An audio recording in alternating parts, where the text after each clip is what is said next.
right, good morning, everybody. Let's go ahead and get started. Welcome to the September 3rd Thursday Web Forum. My name's Hillary Morris, and I work on user support and communications for both the South Atlantic and the Southeast Conservation Blueprints. And as most of you will probably know, we host this Web Forum every third Thursday of the month at 10 a.m., and it's intended to give folks a chance to ask questions and help provide input to guide the conservation future of the South Atlantic region. So this month, as you undoubtedly know by now, we are trying Teams for the first time for this web forum, just so that we can run the audio and the video through the same platform. Now that everybody's teleworking with everything that's going on, it seems like that's kind of the more comfortable and preferred format for folks. So I do want to provide a little bit of a crash course in Teams, just in case any of you are using it for the first time. Essentially, all your magical commands will appear in a middle bottom row when you wiggle your mouse. So that's how you can turn your camera on and off with the little video camera icon, or mute yourself with the microphone icon. The little up arrow, that's for sharing your screen. So I'll ask that all of you who are just tuning in as participants today, go ahead and leave that alone. If you do have a question, you can click the little hand to raise your hand. There's also a little chat icon, a little speech bubble. That's how you get to the chat box. And then if you want to see who else is in the webinar, there's that little person icon to see the participants. So that's kind of Teams 101. Once we get rolling, it'll be best if everybody could keep their camera off and to keep themselves on mute throughout the presentation. I do have the power to mute everybody, but I'd rather not use it unless we get background noise. So as a heads up, you can probably see that we are recording this web forum. We typically do that just as an option for the one or two people who wanted to attend but had a conflict.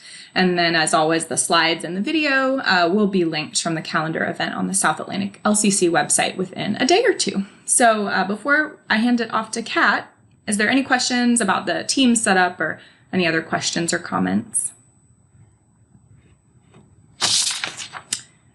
Okay, so I'll go ahead and show our usual agenda for today's talk. I'll start out by introducing our speaker, who will speak for 30 to 40 minutes about our topic. There'll be time at the end for Q&A and discussion, and then I'll wrap up with a preview of next month's webinar and a few updates from South Atlantic Blueprint staff. So today's talk is going to be given by Kat Hoenke, who's the GIS Habitat Analyst for the Southeast Aquatic Resources Partnership, or SARP. And she's going to be providing an update on some of SARP's latest products, including some of the data and prioritizations that SARP provides to help inform decision-making about aquatic habitat restoration. So with that, Kat, feel free to share your screen and take it away. Thank you. I'm using two computers today. Pardon my odd weirdness here.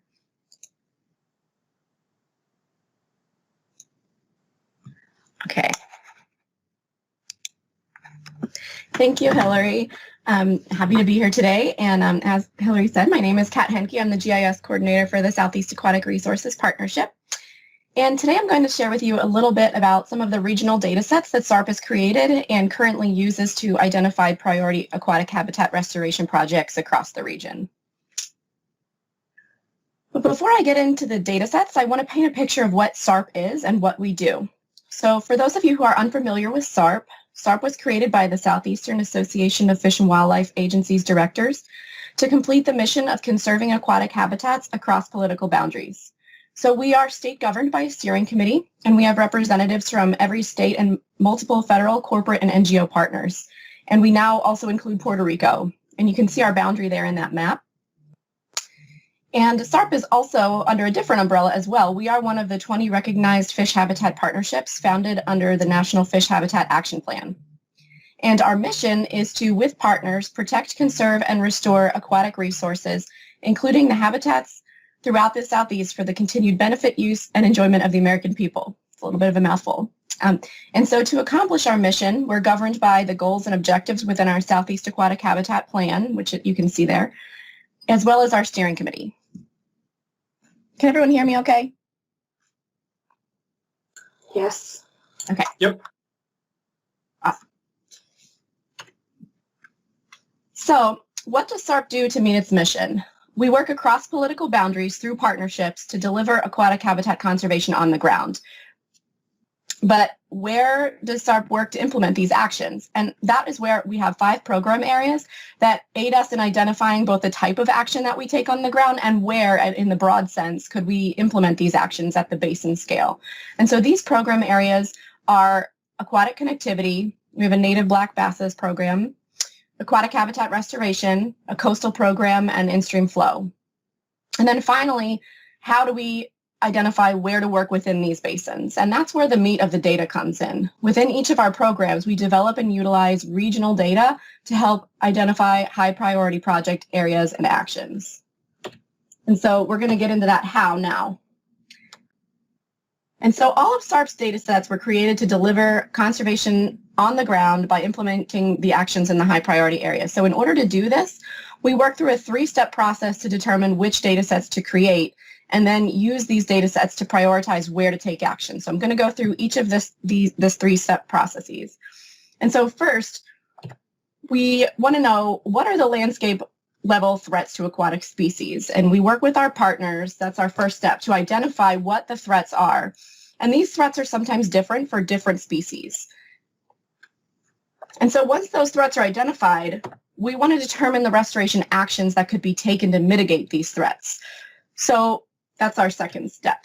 And so, for example, the threat of aquatic habitat fragmentation, the action is dam removal, specifically removing dams that open high quality habitat.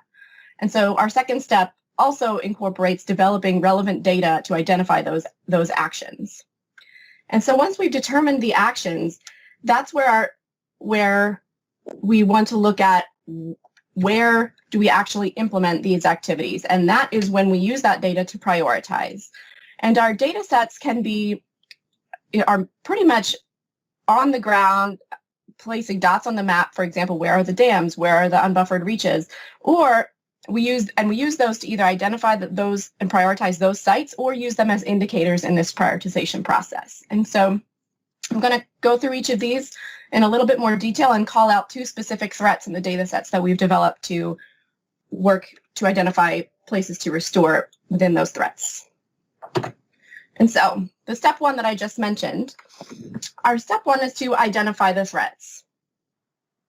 And these threats are very similar across the board. However, some species or some areas, these threats, one might be more important than the other. And we work with our partners to identify these. So we have sedimentation, habitat fragmentation, incompatible agricultural practices, and urbanization. However, it's simply not enough to identify these threats to the system. We have to identify the response to these threats and the actions that we're going to take to mitigate these threats. And then that is where we use the data to identify those areas. For example, it's not enough to just map where urban areas are, because what that will do is just identify where Metro Atlanta is. And that might be useful for some respects, but it's not necessarily useful for our objective, which is to identify the restoration and conservation actions we want to take. So an example of that would be, instead of identifying urban areas, we would be identifying pristine areas that we want to acquire and protect surrounding rivers. So to show those corresponding actions in our second step here, the action for sedimentation, and that's kind of obvious, reduce sedimentation. However, that also means retrofitting and culverts that are on unpaved roads, or reducing erosion through stream bank restoration. And then for habitat fragmentation, obviously reconnecting habitat, but not just identifying where all of the dams are, but reconnecting high quality habitat and identifying dams that open large numbers of miles. Incompatible agricultural practices. Our action for that is implementing best management practices with landowners, like water saving devices, cattle, and other livestock exclusion. And for urbanization, as I mentioned earlier, acquiring high priority land. And so that's really where we identified a different need, other than just identifying threats, but mapping where to take action. And so I'm going to go through our implementing best management practices and show you in more detail a couple of the data sets we've created for that. So unregulated agricultural practices is one of the largest threats, or incompatible agricultural practices is one of the largest threats to aquatic systems and an area of enormous opportunity to improve the resources. And working with landowners and farmers to make these changes to reduce runoff and erosion and improve water quality is a main focus of the conservation delivery for SARP. And so generally, SARP works to identify where to strategically work with farmers to implement these practices where they will have the most impact to priority aquatic habitat. We look at stream bank restoration, livestock exclusion, water saving devices. And so then we've developed data sets to identify where to take those actions. And one such data set is our riparian assessment data set. And this data set quantifies the quantity of each land cover type within the area of the floodplain within a catchment, and then combines these to get a percentage of the floodplain composed of natural land cover types and disturbed land cover types. And so this data set is really useful both to identify actual riparian buffers to restore and also as indicators in other assessments. And this data set is at the regional level at this point, where we were using the newest data available, the National Land Cover Data Set 2016, and it is available on ScienceBase right now. And just to give you a little bit of a detail and zoom in, the regional maps look beautiful, but what does it really look like and what is the utility? And that's really in the details. And so you can look really closely here. We have our floodplain boundary, and we have a few different floodplain boundaries we've been working with. But as you can see in the gray, that is what the floodplain boundary looks like in the main stem.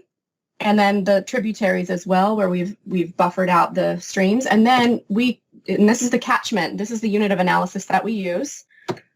And there's the floodplain boundary, as I mentioned. And then that is what we do with our land cover. We quantify the different land cover types within those catchments, and we can combine them in different ways to use in different types of analyses.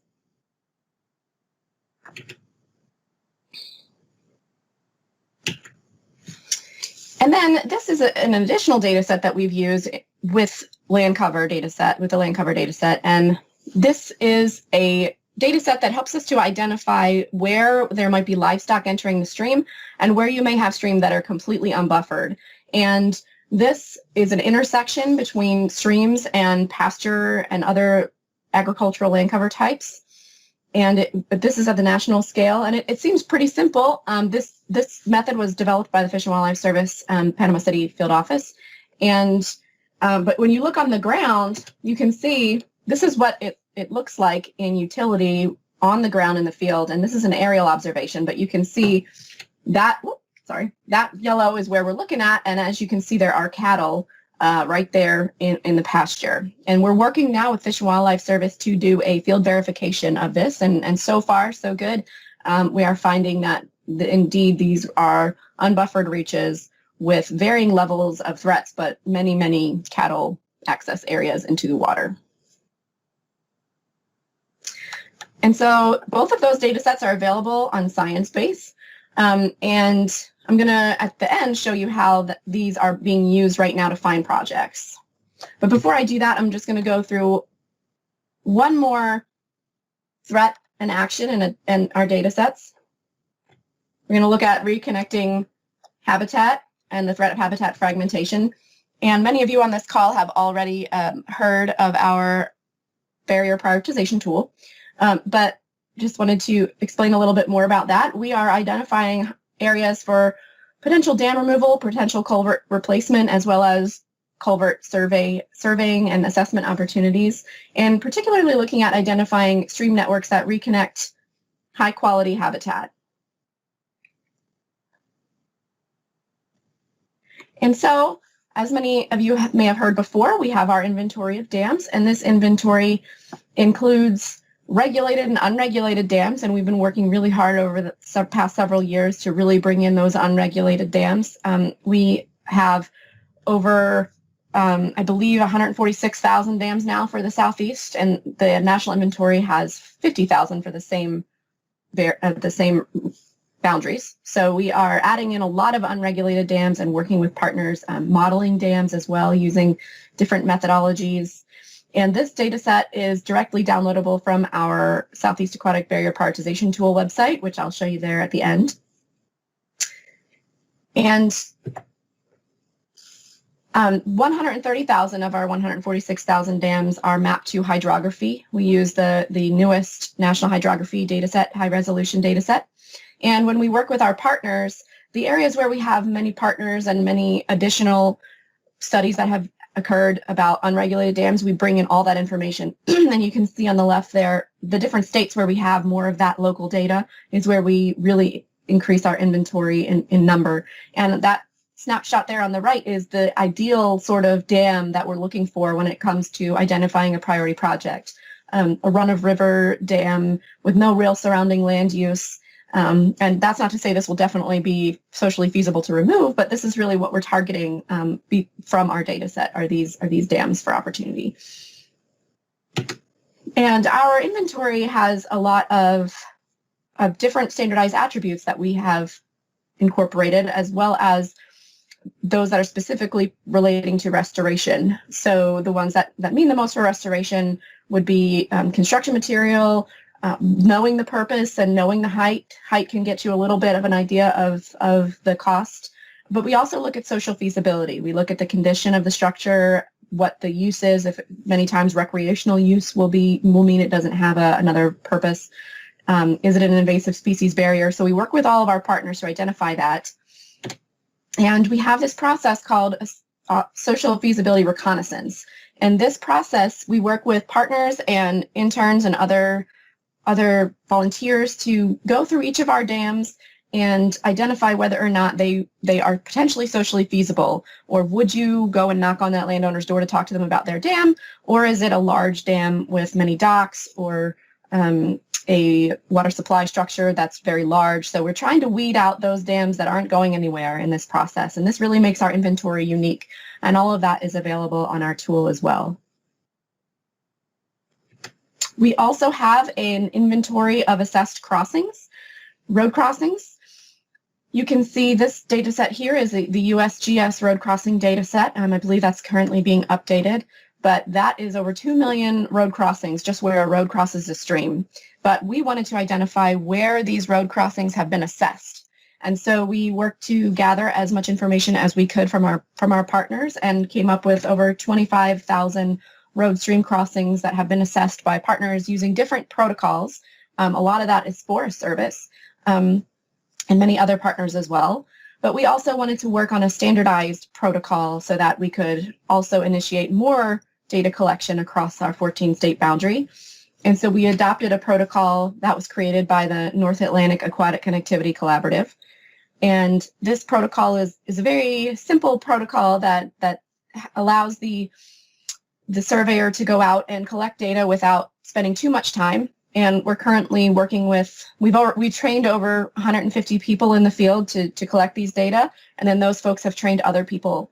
And so we work closely with Forest Service, Trout Unlimited, different state agencies, the Nature Conservancy, the Fish and Wildlife Service, many different partners. And all of this is in Survey 123 application, and it goes directly into our database.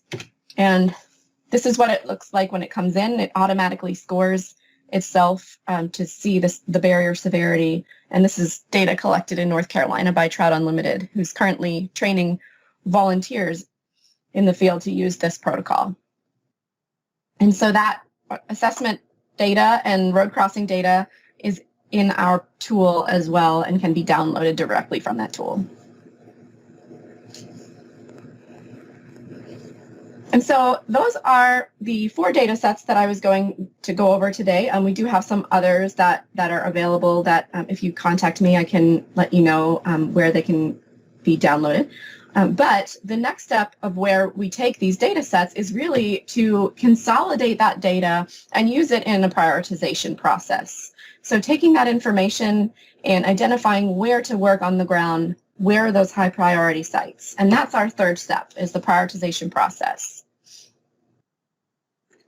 And so this is a snapshot of 2 of our prioritization tools and projects. The left is our Southeast Aquatic Barrier Prioritization Tool, which I'll go over first. And then the second one is a more general action assessment methodology that we have to identify other types of aquatic habitat restoration sites. And so our Southeast Aquatic Barrier Prioritization tool is available at connectivity.sarpdata.com. And a couple of years ago, we realized that we really had a need to bring our tool to bring our data and our assessments on aquatic connectivity into a more user-friendly format. And so we worked with Astute Spruce to develop this tool. And our main goals of this prioritization and the tool was to improve or maintain watershed connectivity and move from an opportunistic approach to a strategic approach when identifying fish barrier removal and replacement. And so it is a management support tool, and it prioritizes dams and road stream crossings. And so this is a little crash course in our tool, but really we have 4 indicators that help us prioritize dams and road stream crossings. We're looking at network sinuosity, how sinuous is the upstream network of the dam, the length of that upstream network, and then that natural land cover data set that I mentioned earlier, our riparian data set, is directly used as an indicator in this prioritization through our land cover indicator here. We're taking that riparian data set, looking at the percent natural land cover within the floodplain of that upstream network. And then finally, network complexity, which is the number of stream size classes within that upstream network. So those are the 4 indicators that we use, and we have 3 very simple scenarios. The first scenario is just network connectivity. So if all you want to know about is whether or not the dam opens many miles of stream, then you can simply just prioritize based on that one indicator. The second is a combination of the 3 watershed condition indicators. So the sinuosity, the size classes, and the natural land cover. So it excludes connectivity. And then finally, a combination of those 2 scenarios. And that's the one that we use the most within our working with aquatic connectivity teams and identifying high priority projects. And so those results are available immediately. If you use the tool, you can look at different geographic areas and filter by those social feasibility determinations I mentioned earlier. That gets carried over into this tool, so you can then only prioritize those structures that were determined to be potentially socially feasible, and then you can get your output. And we have had a lot of success with this tool so far. This is just an example of a successful project. It's a case study in the Washoe National Forest. We were working with the Forest Service Region 8 and American Rivers to fill in our inventory gaps on Forest Service land and prioritize those dams on Forest Service land. And this dam kept coming up as a high priority in our tool because it opened up several miles of a tributary that drained directly into a wild and scenic river, the Costat River. And the Costat River, actually, in this photo, you can see runs this way. And so you could jump in the Costat from that dam. And so this project this dam was recently removed last fall. And so this is a good case study of how the tool was used both in the inventory process and the prioritization process to identify this and then remove it. So that is our case study for the connectivity tool. And then I'm going to just real quickly go over our action assessments. We do have a story map viewer of our action assessment for the ACF River Basin. That was our pilot area where we conducted these action assessments. Specifically, this one was for identifying priority restoration areas for shoal bass. So we have combined different indicators to identify areas to implement best management practices. And we have expanded this out into a regional data set, actually, with nationally available data to just give a very coarse level of where we can potentially do some of these best management practices. And then when we have specific partners or program locations and basins that are more a higher priority, for example, we are working on looking at the areas where freckled belly mad tom, an endangered species. We're looking at running the tool in those smaller areas and adding in additional localized data to help us get at a more refined result in those higher priority areas. But this is an area that I'm going to show a real quick case study on how this has worked. Over here in the ACF River Basin, we have the Hillabahatchee Creek. And in the Hillabahatchee Creek, and if you are checking out the story map, You can also see this in there as well. We have different layers of these combined indicators. We have a sedimentation one as well as a BMP layer. And this little catchment has scored high for restoration. And you can see those little purple lines are where those threatened reaches that I mentioned, that data set comes in. And if you zoom in on that area, you can actually see that we have several areas where these hogs are getting into the water. And a few years ago, when we first started this process, our restoration native black bass coordinator Vance Crane went out and contacted this owner, and the owner was willing to work with us. And this project has since been completed, and it's protected 7 springs.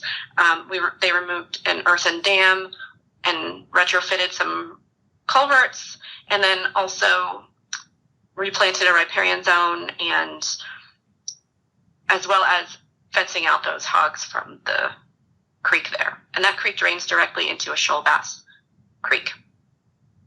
And so this is one really great example of how this has been working. And then there's one other one in the Soque River Basin, more northern the ACF River Basin.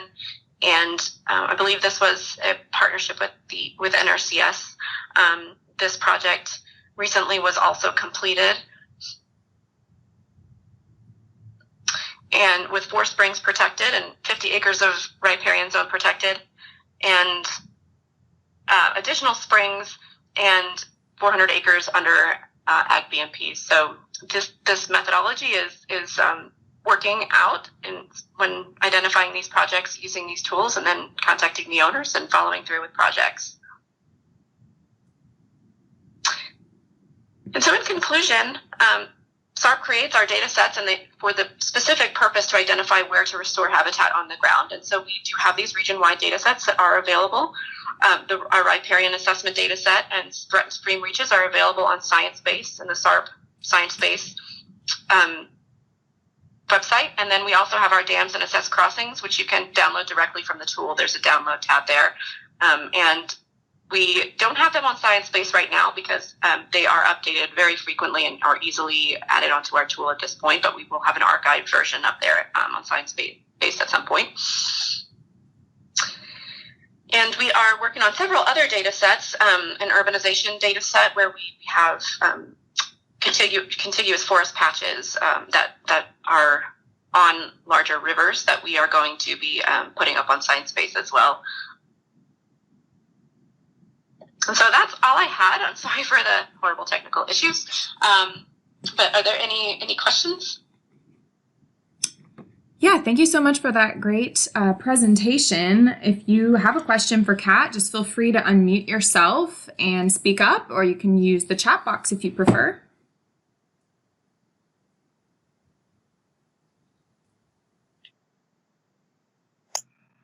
Hi, Kat. This is that's really great. I like this approach a lot. This has got some real similarities, and I look forward to the discussions in that the upcoming Science Apps project. It seems like we're all thinking on the same terms here, so that's really exciting.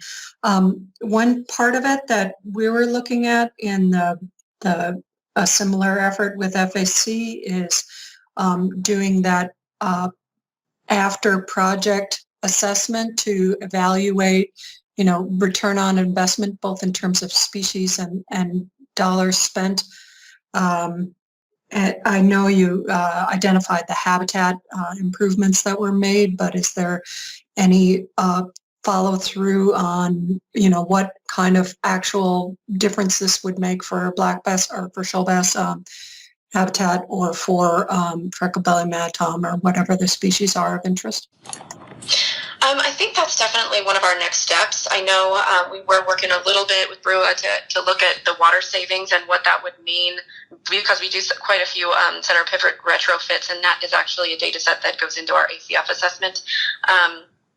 And so we were looking to see the water savings, number of gallons of water saved from that, and what that actually means for streams that are normally that have a water shortage, and how much more water could you add in to see a real benefit to the species. So I think we're definitely thinking along those lines. And but other than looking at water savings, we haven't quite gone there yet. But we do quantify all of these metrics for these projects, like the amount of sediment and everything. So I think that's definitely a next step.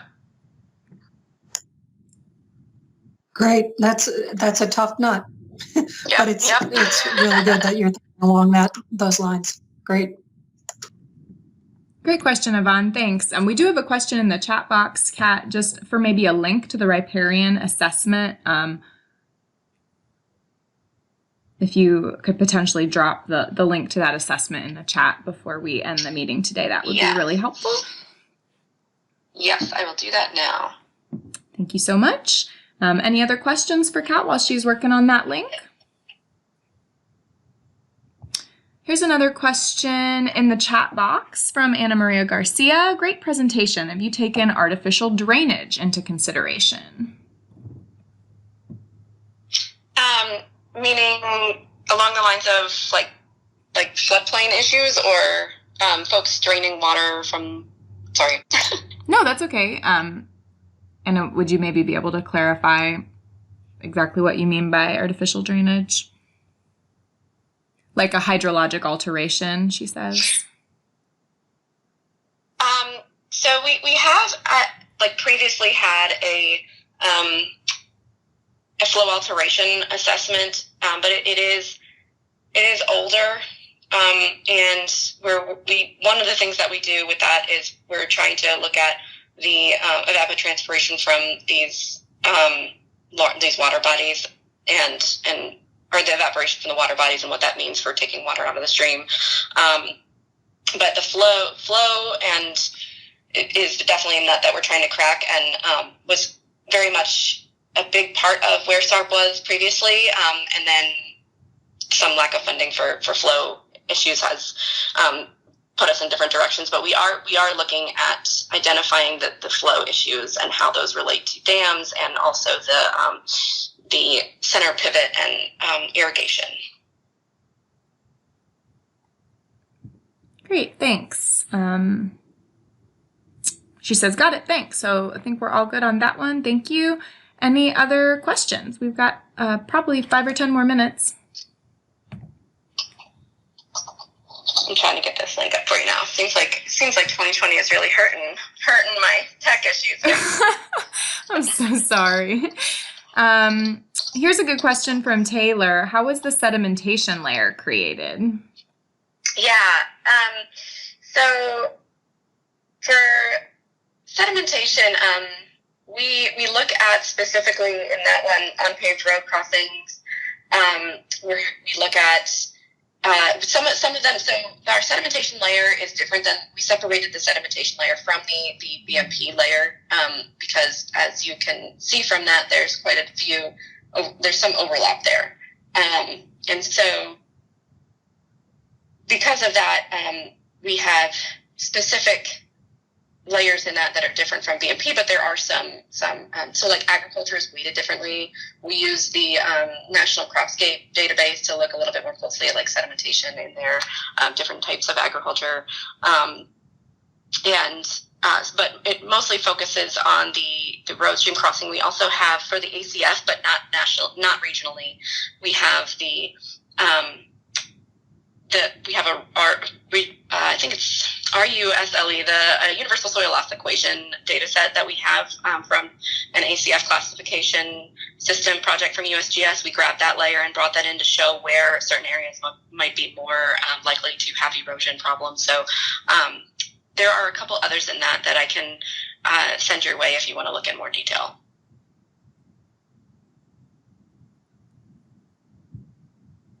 Sounds good.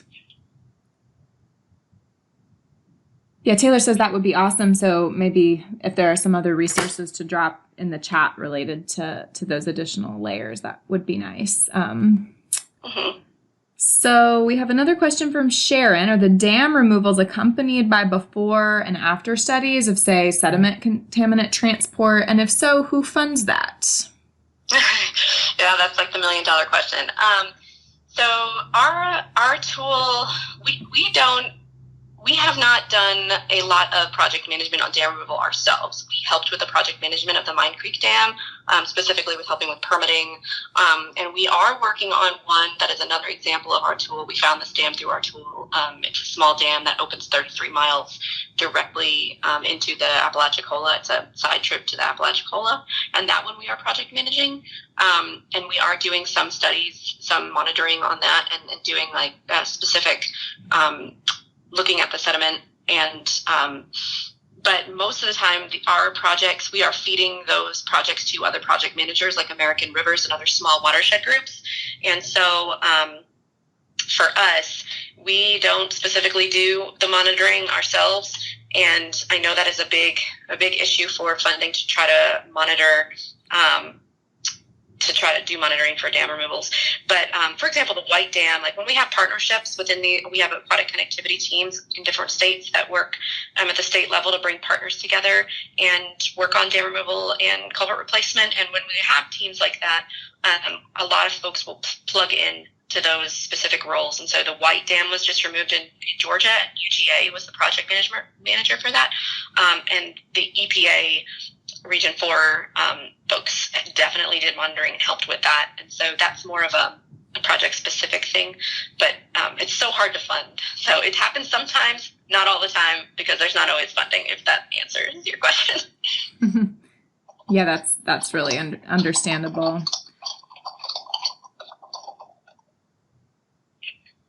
Anything else for Kat? I know she's digging up some additional links as follow-ups for some of these previous questions, but I finally got the website to load, y'all. Sorry.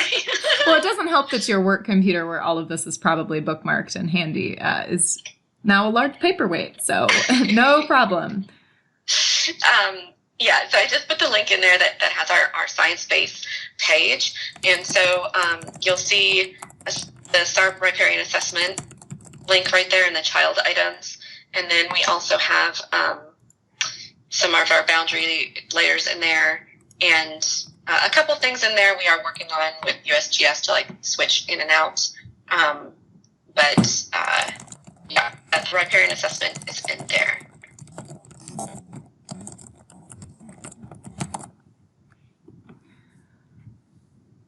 And we are also working on a report for our ACF action assessment, which will be done pretty in the next couple months, and then that will definitely have all of the detail on how everything was calculated within these action assessments. Great.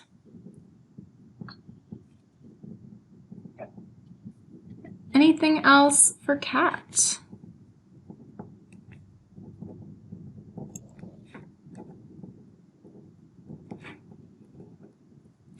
Yeah, we have a question from Anna Maria. Will this presentation be archived?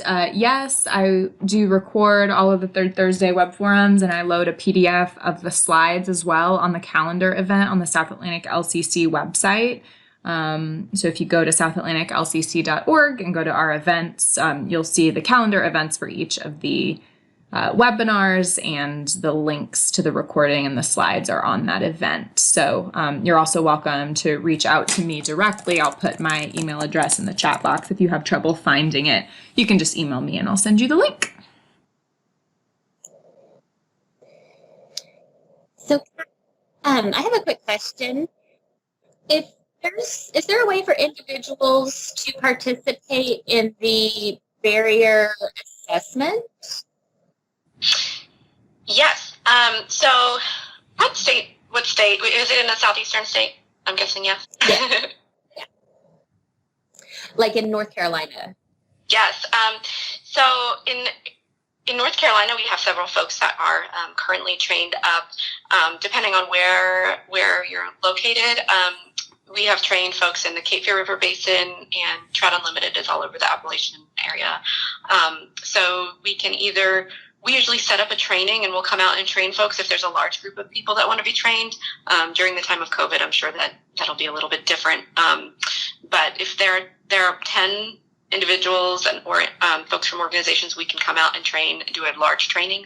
Or if it's just a couple of people, they can jump on with some folks that are already doing the assessments out there and learn in the field from them. They're capable of training other people. if you want to send me an email, I can point you in the right direction. We can talk more about how that can happen. Awesome. Thank you. Yeah, Kat, for your benefit, that's Amy Keister, our GIS coordinator, who I'm okay. assuming you know. But let's see. Any other questions?